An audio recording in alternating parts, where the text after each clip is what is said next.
That's about it. Great. I think that was good. Harry kind of mentioned a little something about the piano being an anonymous donation. I have a little poop on the scoop here. There's a long story behind the piano, I'll keep it short. Basically, we have two ladies to thank. One's name is Kate Fotopoulos, and apparently she gave up her worldly possessions, is now living in an ashram in India. And the other lady to thank is Christy Long, and she is a Swallow Hill member, so if you run into Christy, give her a big hug. I checked out the piano. It turns out this was made in Canada in 1905. And apparently in Canada, they make pianos in the wrong key. No problem, just do the old capo trick again. Yeah. Beauty, eh? Okay, this year marks the 50th anniversary of the copyright of the song we'll be doing. It was written by a man named James Corbett Morris, and he was a school teacher in Arkansas. And to make things a little more fun for his students, he would write songs to accompany his lessons. There's one lesson about the War of 1812 he wrote a song for. That one ended up winning a Grammy. That was called The Battle of New Orleans.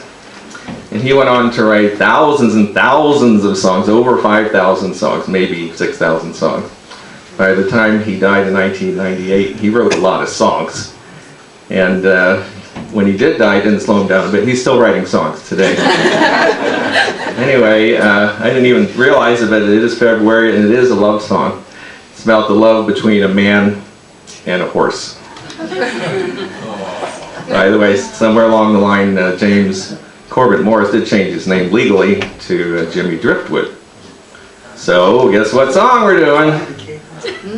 You know the Tennessee Stud? You know a Tennessee Stud? Sing along.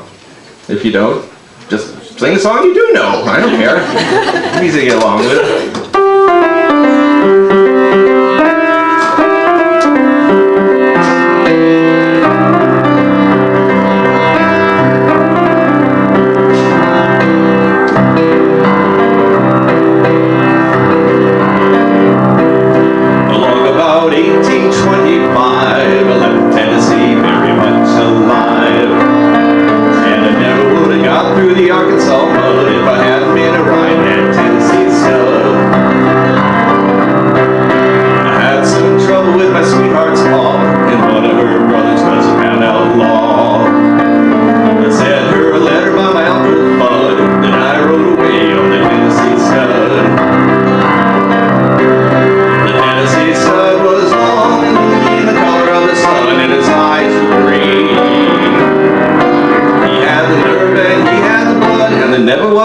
Like the Tennessee Stud.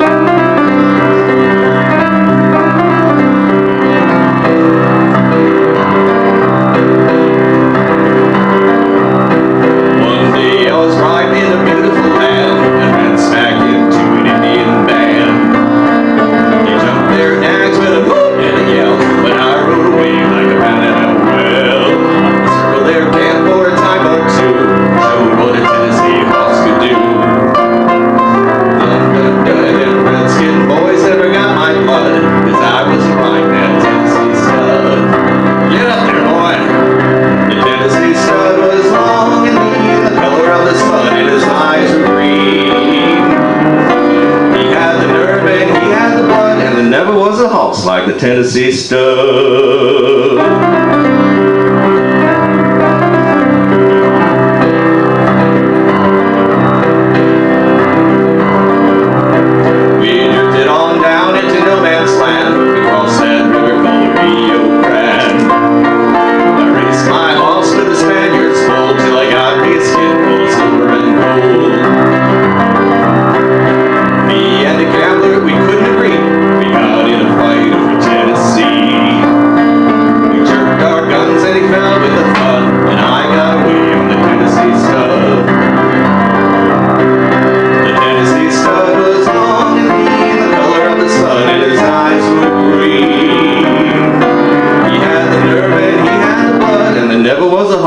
the Tennessee stud.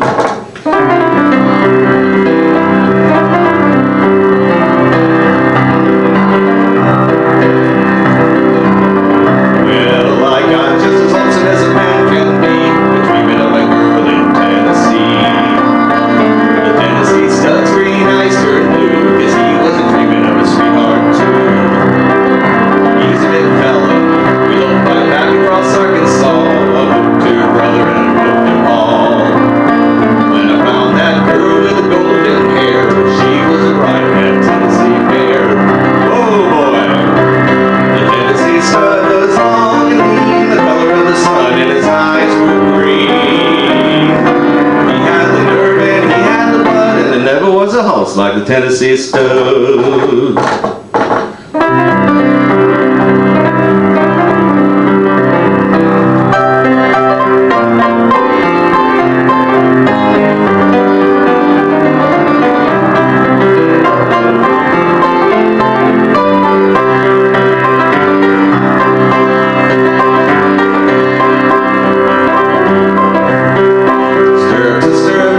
Across the mountains and the valleys wide, we made a big muddy and we forded a flood on the Tennessee mare and the Tennessee stud.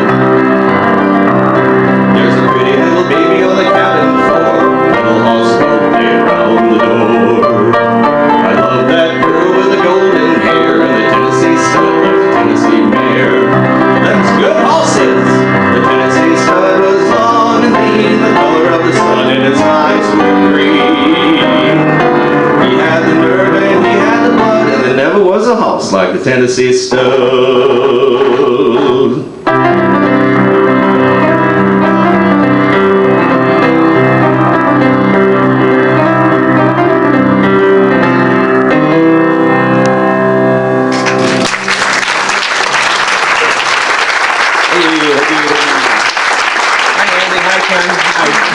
Mr. Joe Billy, can I get a hint of Tennessee Ernie Ford in there? I listen to Doc Watson the most, but Okay. Eddie Arnold did a good job on it. Uh-huh. Not to mention the Nitty Gritty Dirt Band.